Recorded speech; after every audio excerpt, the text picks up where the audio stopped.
Have you ever truly paused to wonder how little we actually know about the people we pass every day? They smile. They speak politely.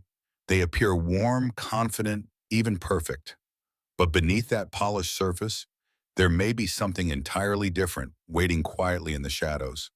A storm of self-doubt can hide behind a dazzling grin. Fragile self-worth might tremble beneath proud, confident words. In a world obsessed with filters and facades where appearance often matters more than substance, it becomes dangerously easy to mistake performance for authenticity. But here's something you might not expect. You don't need to be a psychologist to see through these illusions. You don't need special training to recognize what's real and what's merely rehearsed. Because every human being, no matter how careful, leaves behind tiny clues. Subtle cracks in the mask, micro moments where their true character shines through, often when they least expect it. Today we're diving into two of the most powerful indicators of someone's true nature. These aren't grand dramatic gestures. In fact, they're so ordinary that most people overlook them entirely. But if you watch closely, listen deeply, and tune in with empathy, you'll never see others the same way again. And maybe, just maybe, you'll start to see yourself more clearly too. Before we begin, make sure you subscribe to the Deep Psyche channel where we explore the human spirit, the shadow self, and the silent transformations that shape our inner world. Let's begin. Carl Jung once said, "The meeting of two personalities is like the contact of two chemical substances. If there is any reaction, both are transformed." But what happens when there's no desire for transformation? When someone sees no value in the person before them, no benefit, no gain, no emotional investment, that's when their true essence emerges. So how do they treat those who have nothing to offer? The waiter, the cleaner, the lost stranger asking for directions, the person who made a small mistake. Watch closely. That's where the mask slips.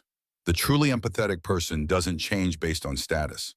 They don't switch tones depending on power dynamics. Their kindness is consistent. It's not a performance. They are simply kind, regardless of who's watching. But those who carry hidden insecurities, they often wear superiority like armor. They need to feel above others in order to feel safe.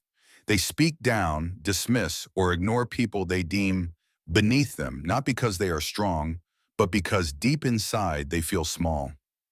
You see, arrogance toward the powerless isn't just rudeness.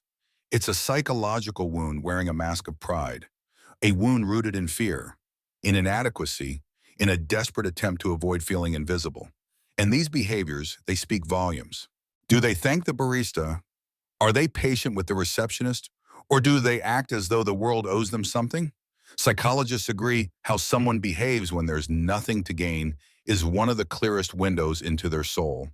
In those quiet, mundane interactions, when status doesn't matter, what's left is who they really are.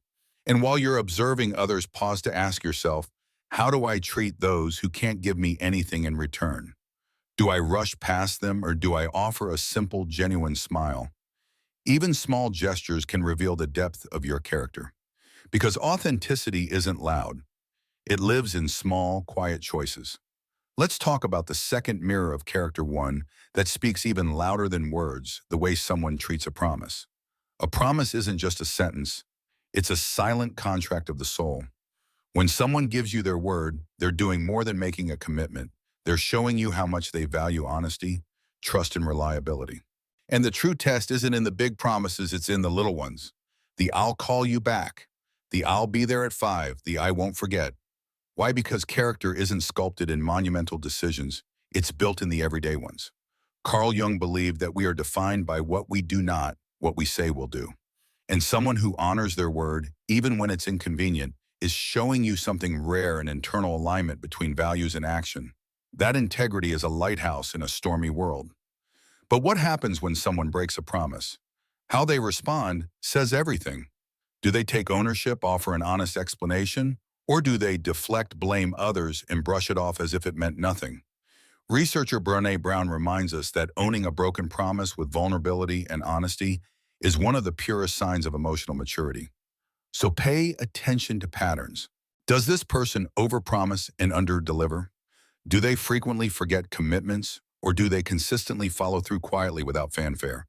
Because those who keep their word when it's inconvenient are often the ones who'll stand by you when it truly matters. And once again, turn inward. Do you honor the promises you make to others and to yourself? Are you consistent with your goals, your intentions, your inner compass? Because keeping promises isn't just about relationships, it's about self-respect. These two signs, the way someone treats those who can't reciprocate and how they handle commitments, are like mirrors. They reflect not just personality, but soul. So next time you meet someone new, don't be too quick to fall for charisma or polished charm. Watch how they act when nobody's watching. That's where the truth lives. And remember, authenticity isn't just something we look for in others. It's something we build day by day inside ourselves.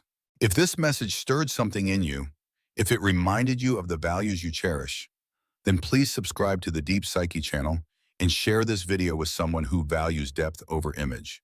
We're not just here to grow, we're here to transform.